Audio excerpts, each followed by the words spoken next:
turn 27, so it's victory.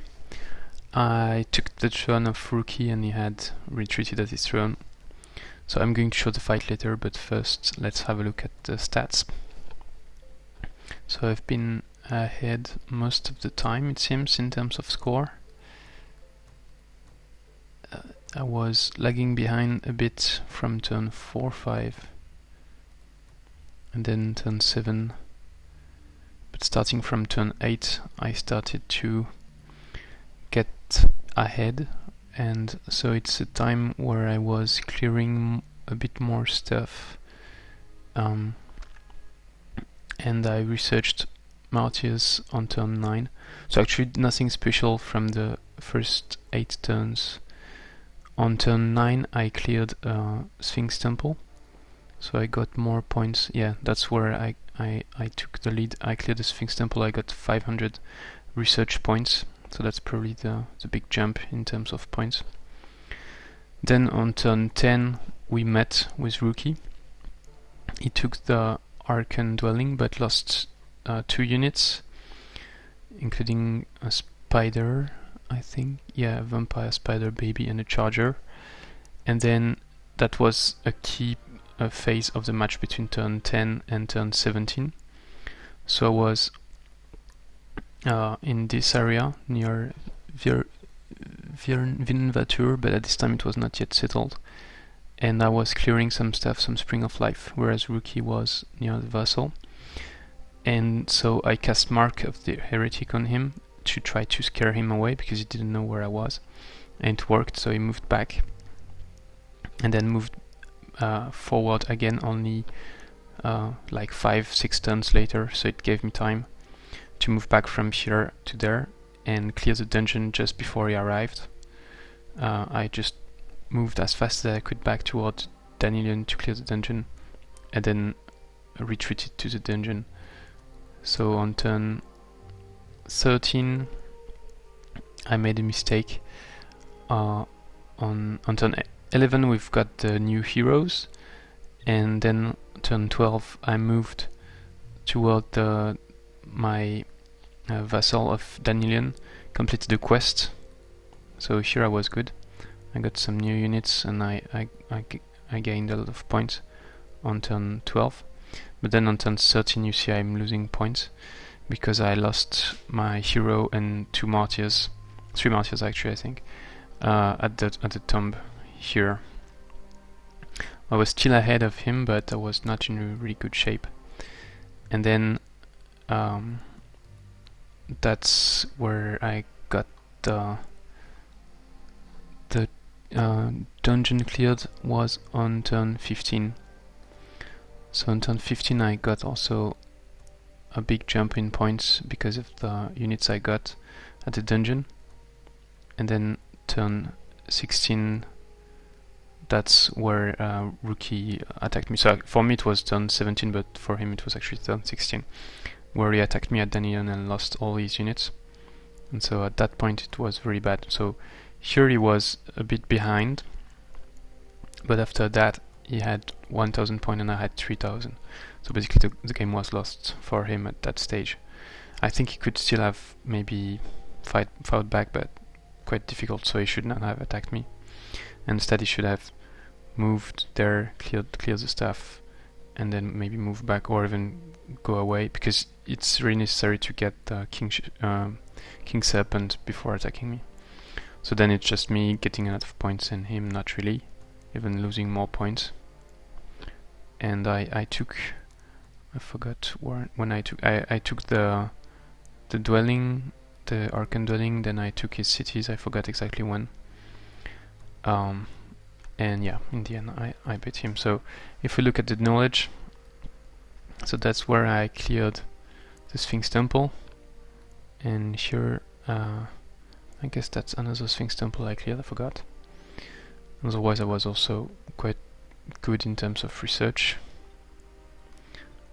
Happiness, he went very very bad when he lost his leader. I took his city, and I think I did him 3 battles in a row, but not sure. Yeah, I probably did 3 battles in a row, whereas for me it was not too bad. military, so that's when I lost my hero and martyrs and priest and cavalry. Then that's when he lost all his units, so he had only 100 points, so that's probably one cheetah, one hunter, and that's it. So for between turn 16 and 20 he had only 2 units, it seems. And yeah, domain, so that's when he took the Archons and then lost it, and then I got the Archons turn 18. Okay, so now if we look at the final fight, so I didn't do anything else during that turn, I just did the final fight directly. So he had his 8 units at his throne. I moved all my units, so that was 3 stacks, plus 2 cherubs, one I had with me and the other south at Barras. The 3 units I had at Barras, and the rest of my units I had with me, plus the Nut Serpent from that I mind controlled 2 turns ago. So it was really like 17 versus 8, so it didn't really have a chance, especially since my units were mostly stronger than his. He had 2 T3 with the shamans and hero, but definitely not enough. I tried to put my stronger stack in my leader stack, and I had let's see, troll, 1 flyer, 1 floating with phase, and then 2 more units that can go for the wall. So I tried to position a mix of units, not all the flying units at the same place, so that in each stack I have 1 unit that can go for the gate, and 1 unit possibly that can go for the wall if it has wall crushing, and the cadavers all at the same place because they can climb the wall, and it's better to get them at the same place, otherwise if they're dispersed they are going to be killed one by one. And also I put the cadavers and Nut Serpent, Halberdier and the farmer on the left, because if they were so that they have no one in front of them, if they were in the battle in the middle, they would just get destroyed because they are pretty weak units. Before the fight I took 3 upgrades. 1 for my leader was healing, because my leader is not really a fighter, so it's good for him to... Usually I don't take healing, but for a siege battle it's good to have healing, because the leader will anyway stay behind, and that way he can just heal the injured units and not go too close to the fight where you might get killed. And for my necro I took Unholy Champion, because Unholy Champion gives so Bane of the Good gives +5 fire damage versus animals, so it's good versus an Archdruid. And I also took some additional defense for my leader, not really useful, but I had to spend my points. So they are regrouping here, and they are doing some nasty damage on the Eagle Rider leader doing his job, whereas my necro is casting Stephen Limb, which is not really useful in a siege like this when you are attacking, but anyway. Boom, leader dead on the second round. It's not so bad.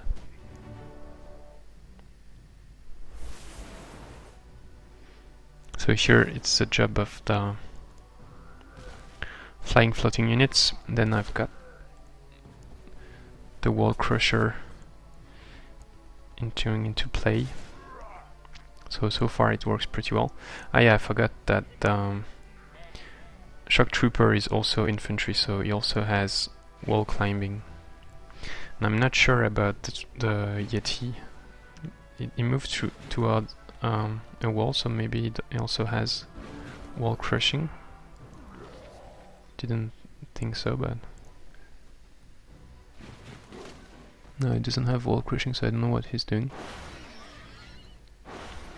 Ah, because here it's broken, the wall is broken. Okay, almost broken.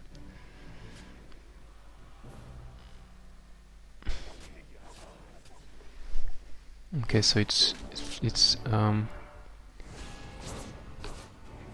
going a bit fast. It's webbed my flyer and then attacked it. My leader is now casting Smith on the Dread Spider baby. Then Dracoon Flyer killing the shaman. But that's not the one with elite, so he cannot. It doesn't have flying killing momentum. Yeah, it's round 3 and I already killed many of his units.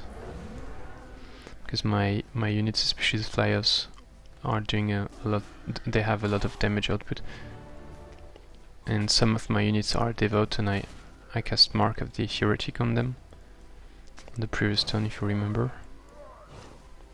And now my elite Yeti is freezing people. So even if he had more units, it would have been difficult for him to resist, because I've got so many units that can go over the walls. I've got 2 regroups units with my troll and my warbreed. So what I did, I could have just moved directly from Danilian toward his throne and attack him, but I would have had only 1 stack and not very experienced. Okay, so he killed the flyer because he was webbed. So what I did instead, what's going on?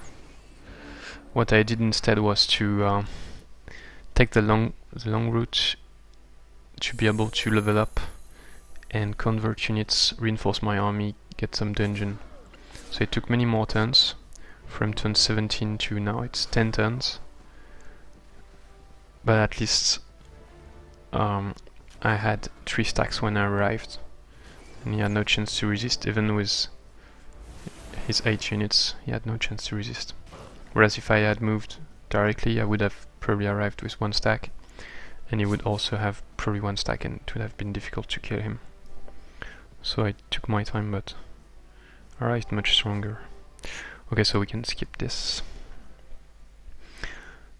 So all in all, my initial strategy was not really useful, but if he had resisted more, it would have been.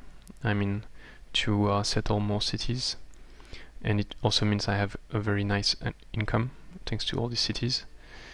And I was making progress for the martyrs. Probably in about 3 turns I would have had a few exalted. So I didn't need the exalted to win this battle.